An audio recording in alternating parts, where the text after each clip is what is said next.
ಕೋರೆಗಾಂವ್ ಹೋರಾಟ ವಿದ್ಯೆ, ಸಮಾನತೆ, ಸ್ವಾಭಿಮಾನ, ಆತ್ಮಗೌರವಕ್ಕಾಗಿ ಹೋರಾಡಿ ಜಯಗಳಿಸಿದ ಘಟನೆ ಮತ್ತು ವಿದ್ಯೆ, ಅಸಮಾನತೆ ಹಾಗೂ ಶೋಷಣೆಯ ವಿರುದ್ಧ ನಡೆದ ಹೋರಾಟ ಇತಿಹಾಸ ಪುಟಗಳಿಂದ ಮುಚ್ಚಲ್ಪಟ್ಟಿದ್ದಂತಹ ಐತಿಹಾಸಿಕ ಯುದ್ಧದ ವಿಜಯನ್ನ ಸಂಭ್ರಮಿಸೋಣ ಅಂತ ಹೇಳಿ ಪುರಸಭೆ ಸದಸ್ಯರಾದ ಡಿ ಪ್ರೇಮ್ಕುಮಾರ್ ಅವರು ತಿಳಿಸಿದರು. ಪಟ್ಟಣದ ಪ್ರವಾಸಿ ಮಂದಿರದಲ್ಲಿ ಕೆಆರ್ಪೇಟೆ ಛಲವಾದಿ ಮಹಾಸಭಾ ವತಿಯಿಂದ ಕೊರೆಂಗಾಂವ್ ವಿಜಯ ಸ್ತಂಭ ಭಾವಚಿತ್ರಕ್ಕೆ ಪುಷ್ಪ ನಮನ ಸಲ್ಲಿಸಿ ಸಿಹಿ ಹಂಚಿ ಮಾತನಾಡಿದರು.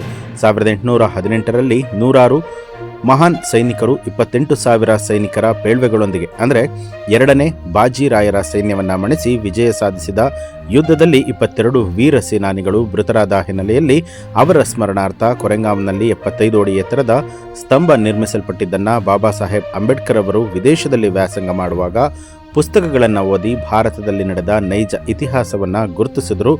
ನಾವು ಕೊರೆಂಗಾಂವ್ ವಿಜಯೋತ್ಸವವನ್ನು ಇದೀಗ ಆಚರಿಸ್ತಾ ಇದ್ದೇವೆ ಅಂತ ಹೇಳಿದರು. ಬಳಿಕ ಮಾತನಾಡಿದಂಥ ಛಲವಾದಿ ಮಹಾಸಭಾ ಕೆಆರ್ಪೇಟೆ ತಾಲೂಕು ಅಧ್ಯಕ್ಷರಾದ ಉಚನಹಳ್ಳಿ ನಟರಾಜು ಅವರು ಪ್ರತಿ ವರ್ಷ ಡಾಕ್ಟರ್ BR ಅಂಬೇಡ್ಕರ್ ಜಯಂತಿ, ಭೀಮಾ ಕೊರೆಂಗಾಂವ್ ವಿಜಯೋತ್ಸವ ಆಚರಣೆ ಮಾಡಿಕೊಂಡು ನೂರಾರು ವರ್ಷಗಳಿಂದ ಬರ್ತಿದ್ದೇವೆ. ಆದರೆ ಶೋಷಿತ ಸಮುದಾಯ ಮೌಢ್ಯತೆಯಿಂದ ಹೊರಬಂದಿಲ್ಲ, ರಾಜಕೀಯ ಪ್ರಜ್ಞೆಯನ್ನು ಬೆಳೆಸ್ಕೊಂಡಿಲ್ಲ ಅಂತ ಹೇಳಿ ಎಚ್ಚರಿಸಿದರು.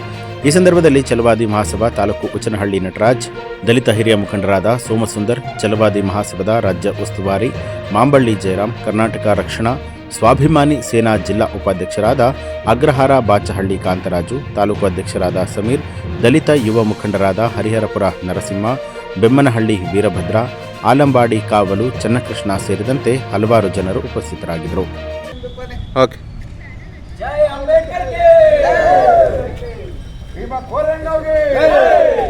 जय जय जय जय जय भीम, जय भीम, जय भीम, जय जय जय जय जय भीम, जय भीम, जय भीम, बोलो बाबा साहेब अंबेडकर की जय, कोरेगांव की जय, सिद्धनाथ की जय.